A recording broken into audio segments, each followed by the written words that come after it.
जयंत वर्मा साहब, आपके पास आता हूं। सर, जिस तरीके से कैलाश विजयवर्गीय का ये बयान आया, उनका सीधे सीधे ये कहना है कि अब वो बड़े नेता हो गए हैं और कहां आप जनता के बीच में हाथ जोड़ने जाएंगे। इसको आप कैसे देख रहे हैं? क्या इम्पैक्ट होगा जब सोशल मीडिया पर इस तरीके की वीडियो जो है वायरल होंगे, खास करके आज जब सोशल मीडिया एक बड़ी भूमिका में है चुनावों के अंदर? ऐसे में इस पूरे प्रकरण को आप कैसे देख रहे हैं, जयंत वर्मा साहब? देखिए, पिछले लगभग 10 साल से ज्यादा समय हो गया है और मध्य प्रदेश में भारतीय जनता पार्टी की सरकार है। हालांकि कैलाश विजयवर्गीय के साथ ये था कि वो चूंकि मुख्यमंत्री पद के दावेदार थे और शिवराज सिंह नहीं चाहते थे कि वो मध्य प्रदेश की राजनीति में ज्यादा सक्रिय हों, तो उनको प्रभार दे दिया गया था। मतलब ऊपर से कह के इन्होंने बंगाल भेज दिया था, तो कि वो बंगाल की राजनीति में वहाँ भारतीय जनता पार्टी के लिए काम करें। कैलाश विजयवर्गीय वैसे तो जमीनी हैं, इंदौर में मेयर रह चुके हैं, मतलब उनका जमीनी काफी पकड़ है। और उसके बावजूद भी यदि वो ये कह रहे हैं तो इसका मतलब यह है कि पिछले कई सालों से जो राजनीति में वो सक्रिय रहे हैं, उनके लड़के तो वैसे विधायक हैं ही हैं, पर इनका जमीनी संपर्क थोड़ा सा कम हो गया था जब तक वो बाहर बंगाल की राजनीति में ज्यादा ध्यान दे रहे थे। और अब ये डर है उनको कि इतने सालों बाद अब फिर लोगों के पास जाएंगे, क्योंकि विधानसभा का जो चुनाव है, ये चुनाव और लोकसभा के चुनाव में बड़ा अंतर होता है। लोकसभा के चुनाव में लोगों से पर्सनल इंटरेक्शन होना जरूरी नहीं माना जाता है, क्योंकि जो केंद्रीय विषय है वो केंद्रीय विषय आम जनता से सीधे उसका कोई सरोकार ज्यादा नहीं रहता है। और राज्य के जो विषय हैं वो तो लॉ एंड ऑर्डर है, भूमि है, ये तमाम सब बातें हैं। तो इसमें तो दैनंदिन संपर्क में जो लोग थोड़ा सा एक्टिव रहते हैं उनको राजनेता के साथ रहना पड़ता है। तो अब वो किसी की जमानत करवाना, किसी का मामला निपटाना, कहीं किसी की रिश्वतखोरी हो गई है, कहीं किसी के साथ मारपीट हो गई है, अब इस सब चीज में दखलंदाजी करें और थानों में बात करें और ये सब लोकल प्रशासन से बात करें, तो वो काम उनका वैसा पिछले कई सालों से नहीं रहा है। तो उनको ये भय है। और दूसरा ये है कि राजरोग जो लग जाता है, मतलब कई साल से जब सत्ता में रहते हैं, केंद्र में भी सत्ता है, राज्य में भी सत्ता है, तो ऐसी स्थिति में एक अहंकार अपने आप पैदा होता है। तो वो अहंकार एक पैदा हो गया है। और दूसरा ये है कि अब लोगों के बीच फिर जाना पड़ेगा और लोगों से कहना पड़ेगा, तो वो उनको शायद पसंद नहीं आ रहा होगा। और अंदर से एक भय भी होगा, क्योंकि विधानसभा का चुनाव बड़ा रिस्की है। बहुत सारे ऐसे केंद्रीय मंत्री हैं जिनको अभी विधानसभा का या पार्षद का चुनाव लड़ा दिया जाए तो हार जाएंगे। तो ऐसी स्थिति में एक भय, दूसरा अहंकार, ये सारी चीजें हैं। और केंद्र सरकार ने जो अभी मतलब भारतीय जनता पार्टी का मुखिया जो है, हाईकमांड, उसने जहां जहां पे हारी हुई सीटें थी, जो कांग्रेस के लोग जहां जीते थे, वहां पे स्टालवर्ड्स को उतारा है।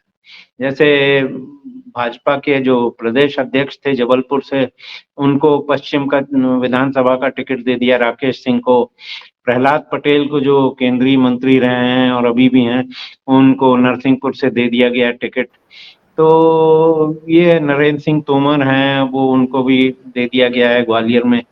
तो इस प्रकार से ऐसा लगता है कि अब ये जो पूरा का पूरा इस बार का चुनाव है, इससे और जिस प्रकार टिकट दी गई है, यदि ये लोग जो केंद्रीय राजनीति में कई सालों तक सक्रिय थे और नरेंद्र तोमर से तो सीनियर ही हैं, वो उनसे अपने मोदी जी से तो सीनियर ही हैं केंद्र की राजनीति में, तो यदि वो हारते हैं तो ये एक सीनियर जो लोग हैं वो लोग उनके रास्ते से अलग हो जाएंगे। तो ये एक उनके लिए बड़ा कंफर्टेबल रहेगा, क्योंकि फिर वो फ्री हैंड मिल जाएगा काफी कुछ उनको, जी। नरेंद्र मोदी को दिल्ली में।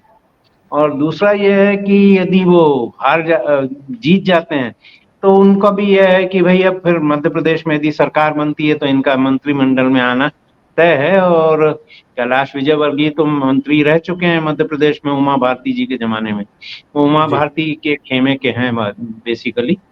तो अब ये होगा कि इनको ये भी एक प्रलोभन दिया गया है कि भाई आप केंद्र की राजनीति में रहें, अब आप राज्य में यदि जीत जाते हैं तो मंत्री का पद मिलेगा। तो ये एक चीज है, तो बड़ा इंटरेस्टिंग ये रहेगा पूरा का पूरा जो मामला है, और ये सब जी बताएगा कि अब जो ऊपर से जो नेता ऊपरी की राजनीति करते हैं वो जमीनी उनकी पकड़ कितनी है, ये सारी बातें अब सामने आएंगी। जी। जयंत वर्मा साहब, जो अभी जिक्र आया ज्योतिरादित्य सिंधिया का, सर ज्योतिरादित्य सिंधिया को लेकर पहले कई सारी चर्चाएं चल रही थी। भारतीय जनता पार्टी के अंदर जो विरोध था उनका, वो भी पूरे तरीके से सामने लोगों के आ चुका है, किस तरीके से उनके विरोध में वहां पर बयान आए भाजपा के नेताओं का। अब सर चर्चाएं एक तरफ ज्योतिरादित्य सिंधिया को लेकर के है, तो भाई ज्योतिरादित्य सिंधिया का रोल कितना होगा, कितना अहम होंगे वो भारतीय जनता पार्टी के लिए, और साथ ही साथ कांग्रेस में क्या कुछ नुकसान हो सकता है उनका 18 के सापेक्ष आज की तारीख में ज्योतिरादित्य सिंधिया की बदौलत। दूसरा, इसके साथ एक सवाल छोटा सा मैं और जोड़ना चाहता हूं, ज्योतिरादित्य सिंधिया के 5 समर्थकों का नाम भी इस दूसरी लिस्ट में शामिल था। अब चर्चा ये है कि ज्योतिरादित्य सिंधिया को भी टिकट दिया जाएगा और उनको भी चुनाव मैदान में उतारने की बात हो रही है, आपने इसका जिक्र किया। तो इन सारी चीजों का एक टोटल इम्पैक्ट जो होगा वो क्या रहेगा? देखिए, ज्योतिरादित्य सिंधिया का जहाँ तक संबंध है तो पूरे मध्य प्रदेश में उनकी कोई ऐसी पकड़ नहीं है। उनकी पकड़ केवल वो ग्वालियर चंबल संभाग में है, और वहाँ पे उनके जितने भी कैंडिडेट थे, क्योंकि वो तो आर्किटेक्ट हैं इस सरकार के, तिकड़म में सरकार बनी हुई है, तो वो उनको ओबलाइज करना ये भारतीय जनता पार्टी के लिए बड़ा मतलब ये ऑब्लिगेटरी हो गया था। तो वहाँ के जो परंपरागत भारतीय जनता पार्टी के नेता और कार्यकर्ता हैं, वो लोग अपने आप को हाशिए पे कर दिए गए महसूस करने लगे। तो एक तो मुझे लगता है कि इन लोगों का फिर से अब चुनाव जीतना बड़ा मुश्किल हो जाएगा यदि जो लोग कांग्रेस से भारतीय जनता पार्टी में गए थे, तो वहाँ के जो परंपरागत जो भारतीय जनता पार्टी का वोटर है और वहाँ का जो नेतृत्व है, स्थानीय कार्यकर्ता है, वो इनके खिलाफ काम करेगा। दिखाने के लिए भले ही काम करे कि भाई वो हम इनके साथ हैं, पर अंदर से वो नहीं रहता। और ज्योतिरादित्य का यह है कि वो बड़े भारी नेता हैं, तो भाई लोकसभा में जाते आप, लोकसभा में तो आप अपने कारिंदे से हार गए। तो वो हालत जो राजमाता सिंधिया की थी वैसी ज्योतिरादित्य सिंधिया की नहीं है। और केंद्र में भी मंत्रिमंडल में है वो, तो हवाई जहाज का उनको दे दिया गया एविएशन मिनिस्ट्री, तो फिर वो एविएशन का जो एयर इंडिया था उसको बेच दिया गया। तो ये स्थिति है। तो अब ये है कि वो तो पछता रहे होंगे कि मैं क्यों चला गया, पर अब ये उनके साथ बहुत सारी और भी दिक्कतें हैं। ये हैं कि उन लोगों की इतनी प्रॉपर्टीज हैं, जमीनें हैं, सीलिंग है, दुनिया भर के काम। तो सत्ता के साथ जुड़े रहना मतलब एक उनका एक कंपल्शन है कि वो सत्ता के साथ हर समय बने रहें। तो वो मुझे लगता है कि ज्योतिरादित्य सिंधिया का इस चुनाव में कोई भी पॉजिटिव इम्पैक्ट नहीं होने वाला है, जो भी होगा वो नेगेटिव इम्पैक्ट। और जो मध्य प्रदेश की मेन समस्याएं हैं वो समस्याएं हैं किसान की समस्याएं, किसान के कर्ज की समस्याएं, वो है बेरोजगारी की, वो है भ्रष्टाचार की, और ये शिक्षा की स्थिति ये है कि यहाँ स्कूल सरकारी बंद होते जा रहे हैं, 30,000 स्कूल बंद हो गए। तो ये जो पूरे के पूरे जमीनी जो लोगों को तकलीफें फेस करनी पड़ रही हैं, वो लाडली लक्ष्मी योजना ले आया, लाडली बहना योजना ले आया, 1,000 2,000 दे दिए। अब 1,000 2,000 रुपए में माता जी भले ही वो इसलिए कि उनके अकाउंट में आ गया है, पर बच्चे तो, लड़का तो बेरोजगार है, एमए किया है और उसके बाद वो चपरासी की नौकरी के लिए भी मोहताज, मतलब यहाँ वहाँ दर दर भटक रहा है। प्राइवेट में कहीं 5,000 10,000 की भी नौकरी नहीं मिल रही है। तो ये बेरोजगारी है। तो ये इन सब समस्याओं को देखते हुए मुझे लगता है कि अभी मध्य प्रदेश में भारतीय जनता पार्टी के लिए एंटी इनकम्बेंसी बहुत बड़ा एक लहर चल रही है, और उस लहर में ये भले ये उतार दें, वहां पे केंद्रीय मंत्रियों को उतार दें, सब करें, पर मुझे नहीं लगता कि इससे कोई उनको लाभ मिलने वाला है। क्योंकि जो बड़ी वेव है, और अभी तो बहुत समय है, मतलब 3-4 महीने 2-3 महीने और हैं बचे हुए, तो इसमें क्या होगा क्या नहीं होगा। और केंद्र की जो सारी चिंता है वो चिंता उसकी है कि भाई अब लोकसभा का जो चुनाव है उसके लिए उनको यहाँ मध्य प्रदेश में सरकार चाहिए। यदि मध्य प्रदेश की सरकार गई तो मोदी जी फिर अगली बार चुनाव वहाँ केंद्र में नहीं जीत पाएंगे, क्योंकि उनके तो यही 2-3 स्टेट हैं, तो यूपी है, मध्य प्रदेश है। तो मुझे लगता है कि केंद्र की जो चिंताएं हैं वो एक अलग है, उनका अपना स्वार्थ अलग है।